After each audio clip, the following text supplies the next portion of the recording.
This is Substitute Topher filling in for the Topher today, and you join me at Atlanta Motorsports Park behind the wheel of the 2022 Hyundai Ioniq 5 SUV. This is Hyundai's newest EV. It's one that we've been wanting to drive for a while. This is the highest horsepower variant. We've got 320 horsepower and 446 foot-pounds of torque in this electric vehicle. Today's going to be a little bit of a short drive. We've got about a 15-minute route out here on some twisty roads. These are going to be my raw first impressions. I have never driven this car. So before we go for a drive though, let's go ahead and take a walk around this Ioniq 5 and see what it looks like. Very, very bold styling from Hyundai on this car. It looks like it's from about 15 years in the future. I mean, this looks like something you'd see in like a Pixar movie that just looks totally out of this world. Look at these door handles. They pop out like so. Take a look at our back seat here. Go ahead and hop in on the other side. Pretty decent sized car. It looks smaller in the pictures than it actually appears in person. I haven't opened this yet. Oh, lucky guess, I found the switch right away. All right, pretty good amount of room back here in this Ioniq 5. The trunk comes up kind of high, or the floor rather. A little bit of a extra storage space under the floor here, not too much. See how fast that shuts. Not bad. Look at this taillight design. It's just a clear strip taillight with that Ioniq 5 badge there in the middle. I mean, we could spend all day going around this thing talking about some of these crazy design elements, but I'm really anxious to get this thing out on the road. So let's test out the back seat real quick and then we'll go for a drive. We do have the charger on the floor, so oh, here we go. All right, well, the driver's seat is adjusted for me. I am 5'11" and I've got plenty of room back here.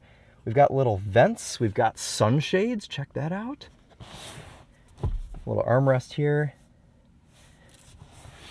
Here's a peek up front at the driver's compartment, the dashboard layout and everything. Very simple, but it does have a volume knob, so that's a good sign. Let's go ahead and sit up front.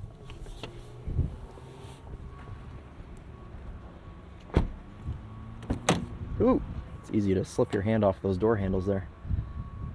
Ioniq 5 lettering there on the door sill. Interesting material used here for the trim. We've got this large screen here that is our cluster as well as our infotainment. They actually look like they're just about the same size. Pretty even layout. The steering wheel is a very interesting design and shape. We've got a drive mode selector here on the left, kind of like a Porsche, except instead of twisting it, you just push it. We'll start out in normal mode today. Climate control panel, it's all haptic touch stuff, but I'm happy to report we do actually have some physical buttons here and even a volume knob, so that's pretty cool. Let's just run through this infotainment real quick. It appears to just be normal Hyundai infotainment, except we do have a little bit of a different home/calm screen here that shows our battery percentage. Running on Apple CarPlay, because this is going to show me where I need to go on my drive route. All right, guys, well, enough of this. I'm dying to get this thing out on the road, so let's go ahead and go for a drive.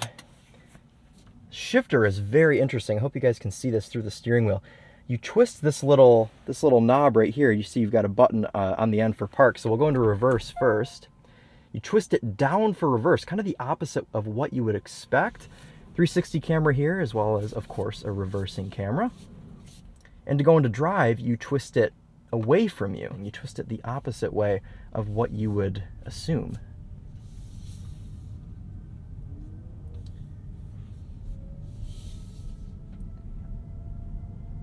All right, we do have a little bit of a propulsion sound on this thing. It's always interesting to compare the different futuristic, like, robot noises that these EVs make.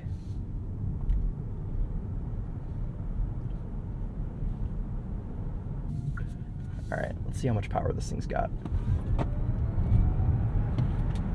All right, feels pretty decent. It doesn't give you that instant sort of hit that you get from cars like the XC40 Recharge or the Mach-E GT. Let's try out sport mode. That might give us some more instant throttle response. There it is. Okay. Got to be in sport mode if you want that full EV feel. And check this out. We've even got a different display here for sport mode. Hyundai's usually good about stuff like that. Let's see how much push we have here from 55 miles an hour. This is interesting. For a car with 320 horsepower and 446 foot-pounds of torque, it doesn't feel as fast as some of the other EVs I've driven, though I just got out of the XC40 Recharge. We were driving that on loan last week, and that car felt incredibly fast, but that car also had about 80 more horsepower than this and about 20 more foot-pounds of torque, so it does make sense. All right, not too bad in the handling department. A little bit of body roll through there. You can definitely feel the weight of this car through the corners. It's an EV. I always struggle driving EVs because, and I hate to say this, but all of them kind of feel the same, especially in this class. You know, this car, a base Mach-E, even that Volvo, they all deliver their power in very, very similar ways. I've got my phone connected into the USB port, which is way down there. You've got USB ports up here, but they're just to charge. If you want to actually have your phone line in for CarPlay or Android Auto, you have to have it down there. I do like where this drive mode selector is. It's in reach of your thumb. You don't have to completely remove your hand off the steering wheel like I just did. You just can hit it there and it cycles through pretty quickly. Oh, and it looks like actually our paddles adjust our regen braking. I don't even have to go into the screen. So now we're in full. You can see how this feels. I wonder if it'll bring you down to a complete stop. There's no one behind us. Let's see if it will. Oh, there is somebody coming. It looks like it will. It took me down there pretty quickly to 15 miles per hour. That is one cool thing about EVs, is taking advantage of that regen braking and really not even having to touch the brake pedal. It's also nice when cars give you paddle shifters. It seems silly on an EV, but just being able to adjust that on the fly. A lot of cars you have to go into the infotainment and you can toggle off your one pedal drive, but it's nice to have different levels of one pedal drive here that we can, like I said, adjust on the fly with these paddle shifters. So if you use what would normally be the up paddle, it reduces your amount of regen and it just drives like a normal car. And even if you wanted to be driving along with no regen at all, level 0, you could slowly factor that in as you're coming to a stop and use that paddle shifter to essentially stop the car. So pretty cool stuff.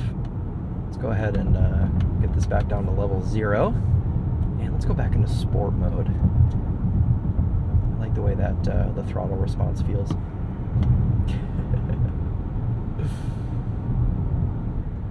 Test out some cornering here.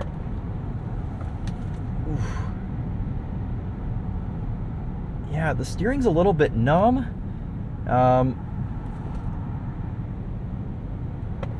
don't know if numb's really the right word. It's not the most connected feel that I've ever felt in a steering wheel. Obviously not, because this is not a sports car, but I don't know, it's a little bit vague.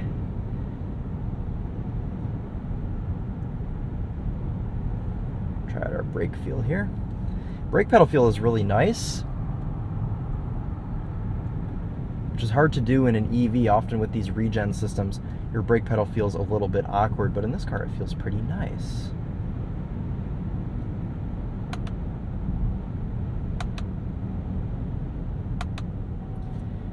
You can see that regen also on the right-hand side of the cluster there. As you adjust it, it shows you how much energy you are regaining. This thing is quick, don't get me wrong. 446 foot-pounds of torque. It definitely feels it. Ooh. It does feel heavy around corners though, but it is an EV, so of course it is a bit of a heavy car. And it looks like driver aids, we do have steering assist here. I'm not sure how it's gonna, oh, it will. It's taking the corner as it should. Probably should have tested that out a little bit earlier on, as we are now arriving back to the track, back to home base here.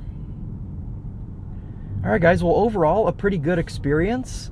It's an EV. I think the real draw to this car is just its insane looks, its insane futuristic design language, in and out. It's a very good-looking car, and if you want to drive around looking like you're out of a Pixar movie or like you're from 15 years in the future, this is a pretty good option for you. It drives nice. It's not the most thrilling EV I've ever driven, but it's also not set up to be a sports car. It's set up to just be a daily driver, a nice EV, and it seems to do a pretty good job at that. Of course, we'll have a better, full impressions driving video once the Topher gets his hands on an Ioniq 5 and we actually have one back at the HQ. But for now, I hope you guys have enjoyed watching this little first impressions drive. If anything, at least you've been able to see what it's like to be behind the wheel of one of these Ioniq 5s.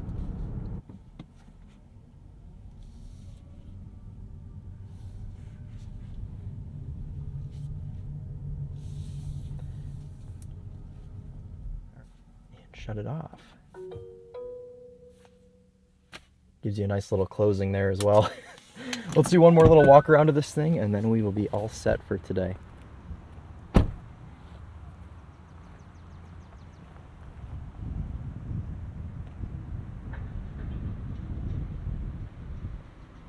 Such an interesting look on this Ioniq 5. Even the wheels,